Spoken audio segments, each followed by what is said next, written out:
Je pense qu'aujourd'hui, on vient de boucler les 3 matchs de groupe avec un second match nul, puisque après avoir obtenu le match nul contre le Maroc, nous nous étions inclinés contre la Guinée.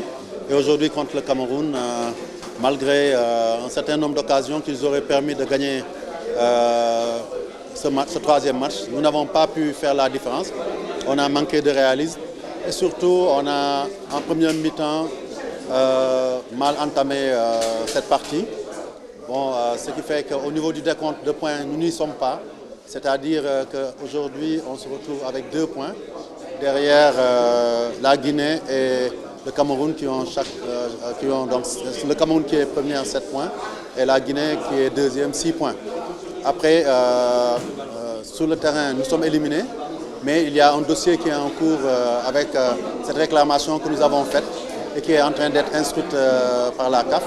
Si par hasard la CAF nous donnait gain de cause, nous serions encore de la partie, mais à défaut aussi, nous rentrions la tête haute parce que je pense que nos jeunes ont donné le meilleur d'eux-mêmes.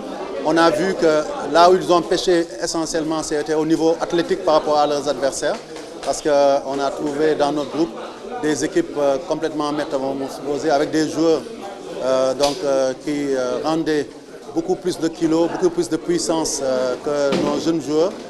Nous avions l'équipe la plus jeune en termes d'âge, mais aussi la plus jeune en termes de gabarit de ce tournoi. Et c'est malheureusement cela qu'il faut retenir. Et nous attendons sereinement demain pour savoir ce qu'il en est de notre réclamation. Nous espérons qu'il passera parce que nous avons des arguments qui sont en faveur du gain de cette réclamation. Autrement, encore une fois, nous retournons à Dakar et nous continuons à travailler. Comme on leur a dit, cette équipe vient de naître.